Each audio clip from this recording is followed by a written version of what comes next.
இப்போ பார்த்தீங்கன்னா Israel Gaza ரொம்ப பெருசாக போயிட்டு இருக்கு. இதில் ஈரான் வேறு இப்போ என்ன சொல்லியிருக்காங்கன்னா, நாங்கள் ஏற்கனவே உங்களுக்கு சொல்லியிருக்கோம், ஏற்கனவே உங்களுக்கு எங்கே சண்டை போயிட்டு இருக்கு, இப்போ எதுக்கு திருப்பி பலஸ்தீன் மக்கள் அடிச்சிட்டு இருக்கீங்கன்னு திருப்பியும் ஒரு குரல் எழுப்பியிருக்காங்க ஈரான். இதில் ஈரானில் அதிபர் வர இறந்துருந்தாரு. இப்போ ரீஎலெக்ஷன் வச்சிருக்காங்க, இடைத்தேர்தல் மாதிரி வச்சு புதுசாக ஒரு ஆளை நியமனம் பண்ணுறாங்க.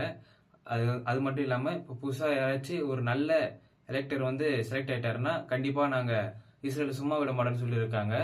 அது மட்டும் இல்லாமல் லெபனானில் அடிச்சிருக்காங்க. லெபனான் சொல்லியிருக்காங்க, பலஸ்தீன் மக்களை நீங்கள் சாதா ஒரு பலஸ்தீன் மக்களை அடிச்சிட்டு இருக்கீங்க, காசால இருக்கிற மக்களை காசாலேருந்து இப்போ ரஃபா வரைக்கும் அடிச்சுட்டு வந்திருக்கீங்க, நீங்கள் நிறுத்துங்க, இல்லைன்னா அப்புறம் நாங்கள் உங்களை அடிக்க வேண்டியதுன்னு லெபனான் வர சொல்லியிருக்காங்க. ஹெஸ்புல்லாவிலேருந்து ஹெஸ்புல்லா பலஸ்தீன் மக்கள் அடித்த உடனே இவங்க சும்மா இல்லாமல் திருப்பி இவங்க அடிச்சிருக்காங்க. நாங்கள் சும்மா வாய் வார்த்தை சொல்ல, நாங்கள் கண்டிப்பாக அடிப்போன்ற மாதிரி லெபனான்லேருந்து இஸ்ரேல் அடிச்சிருக்காங்க. அடித்தது மட்டும் இல்லாமல் இஸ்ரேல் பதிலுக்கு லெபனானோட மெயின் பிளேஸில் அடிச்சிருக்காங்க. அதாவது முக்கியமான இடங்கள்ல, லெபனானில் இருக்க முக்கியமான இடங்கள்ல அடிச்சிருக்காங்க. அடித்தது மட்டும் இல்லாமல் இப்போ என்ன ஆச்சுன்னா, லெபனான் இன்னும் துடிச்சு ரொம்ப ஆக்ரோஷமாயிட்டாங்க.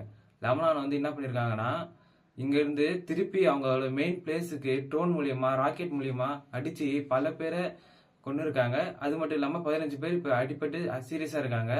அது மட்டும் இல்லாமல் பல சோல்ஜர்ஸ்க்கு அடியாயிருக்கு. அவங்களோட மெயின் பிளேசஸான இஸ்ரேலில் இருக்க மெயின் பிளேசஸ் எல்லாமே அடிபட்டு இருக்கு.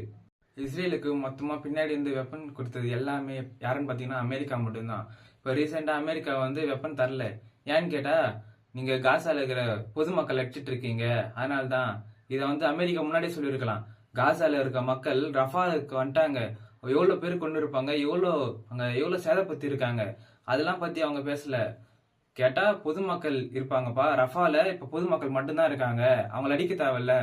இது அவங்க கொஞ்சம் முன்னாடி யோசிச்சிருந்தா அவ்வளவு பேர் செத்துருக்கவே மாட்டாங்க. இப்ப என்ன சொல்றாங்கன்னா, ரஃபால எப்படியும் பொதுமக்கள் தான், அதாவது பலஸ்தீன் மக்கள் மட்டும் தான் இருப்பாங்க, அவங்கள நீங்க போய் தாக்காதீங்க அப்படின்னு சொல்றாங்க. இதை கொஞ்சம் அமெரிக்கா முன்னாடி யோசிச்சிருந்தா கரெக்டா வந்திருக்கும். காசால இருந்து ரஃபாக்கு வந்திருக்காங்க இப்போ ரீசெண்டா. அதனாலதான் நாங்க வெப்பன் எதுவும் தரல, நீங்க எல்லாம் பொதுமக்கள் அடிக்கிறீங்க இஸ்ரேல் அதனால நாங்க தரமாட்டோம் அப்படின்னு சொல்லியிருந்தாங்க. இப்போ திருப்பி லெபனான் இஸ்ரேல் அடிச்ச உடனே அங்கிருந்து கண்டெய்னர்ல இருந்து கப்பல் மூலியமா அனுப்பிச்சிட்டாங்க எல்லாருமே. ட்ரோன்ஸ் சரி, 1500 ட்ரோன்ஸ், 500 பாம்ஸ்ன்னு மொத்தமா அனுப்பிச்சிருக்காங்க அமெரிக்கால இருந்து. இது இஸ்ரேலுக்கு அனுப்பிச்சிருக்காங்க. இது மொத்த ரிப்போர்ட்டும் எல்லாருக்கும் தெரிஞ்சு போச்சு. அது மட்டும் இல்லாம அடுத்து என்ன சொல்ல வராங்கன்னா, இஸ்ரேல் இல்ல நம்ம 2 கண்ட்ரி கூட ஒரே டைம்ல சண்டைக்கு போக வேணாம் அப்படின்னு சொல்லிட்டு இருக்காங்க.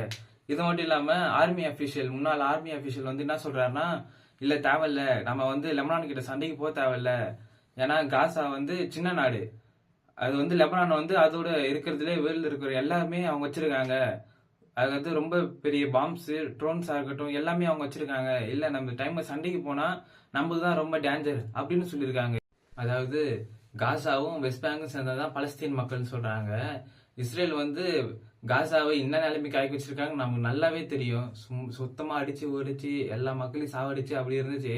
இப்போ இவங்க என்ன சொல்றாங்கன்னா, வெஸ்ட் பேங்க்கும் நாங்க அடிப்போம் அப்படின்ற ஒரு மோட்டிவ்ல இருக்கிற மாதிரி ஒரு விஷயம் லீக் ஆயிருக்கு. இப்போ நாங்க வெஸ்ட் பேங்க்கும் அடிப்போம், பலஸ்தீன் யாருமே இருக்கக்கூடாதுன்ற ஒரு இதுவாகவும் சொல்லியிருக்காங்க.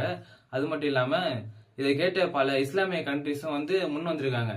ஈரான் எப்பயும் வந்துட்டாங்க, லெபனானும் வந்துட்டாங்க. இப்போ அடுத்து சவுதி அரேபியா வந்திருக்கு. சவுதி அரேபியா என்ன சொல்றாங்கன்னா, இஸ்ரேல் நீங்க ரொம்ப எல்லா ரூல்ஸும், வேர்ல்ட்ல இருக்கிற எல்லா ரூல்ஸும் பிரேக் பண்ணிட்டு நீங்க காசா அடிச்சிட்டு இருக்கீங்க, நீங்க இதுக்கு மேல நீங்க அடிச்சீங்கன்னா, வெஸ்ட் பேங்க் மேல கை வச்சீங்கன்னா நாங்க அடுத்து என்ன பண்றோம் மட்டும் பாருங்க அப்படின்னு ஆக்ரோஷமா சொல்லியிருக்காங்க.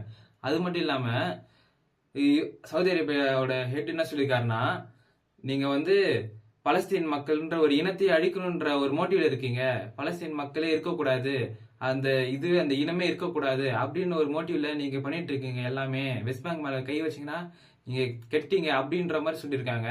அது மட்டும் இல்லாம பின்னாடி உள்ளுக்குள்ள அமெரிக்கா தான் எல்லா வெப்பன்ஸ் கொடுக்குறாங்க, அது எங்களுக்கு நல்லாவே தெரியும், அமெரிக்கா தான் உங்களுக்கு பின்னாடி இருக்காங்க, உங்களுக்கு சப்போர்ட் அமெரிக்கா மட்டும் தான் சொல்றாங்க.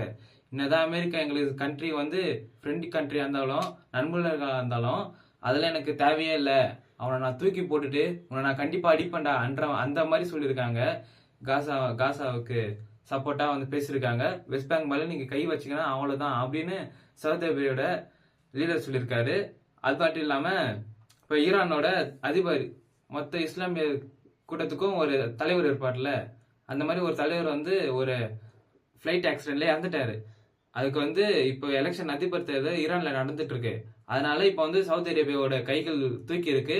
அது மட்டும் இல்லாம அந்த அதிபர் தேர்தல் முடிஞ்சதுக்கு அப்புறம் தான் எல்லாமே தெரிய வருதுன்னு வேற சொல்லியிருக்காங்க.